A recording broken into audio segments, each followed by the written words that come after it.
Nakita mo na ba yung balita? Ano yan, ma? Naku, may zombie na daw dito sa lugar natin. Zombie, ma? Yes! Alam mo ba, ma? Sobrang tagal ko ng pangarap na magkaroon ng zombie. Tapos ako yung bida. Naku, tatamaan ka sa akin talaga dyan eh. Kung ano-ano tumatakbo dyan sa ulo mo, ha? Grabe naman to. Eto nga, ma, oh. Matagal na ako naganda ng panlaban sa zombie. O diba, tinapo mo na to? O sayang. Mindset lang, ma. Ayan, buti may ganyan ka. Eh, wala na tayo makain dito. Paano tayo niyan? Baka mamatay tayo sa gutom neto.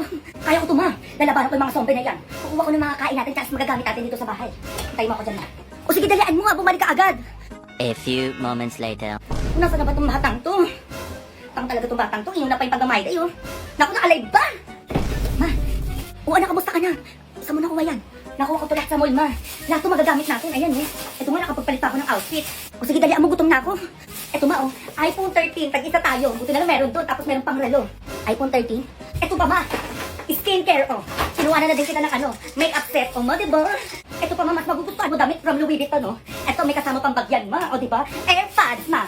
Kasama din, no? Ito pa, ma, may sapatos. O, pila. Sinasabi ko tayo, ma, Parisian pa to, oh. O, ano pa meron dyan? Ito pa, ma, pinakalas. Mas magugustuhan mo. Tupperware, ma. O, diba? O, ano, nasan yung pagkain? Oo nga pala, ma, pagkain. Wala ka kinuha? Nakalimutan ko, eh. Oh, magagamit mo na lahat ngayon? Ha? Iluna mo pa yung mga ganyan-ganyan, teka. Uy, ma. Ito, hangin, o, halika. Oh!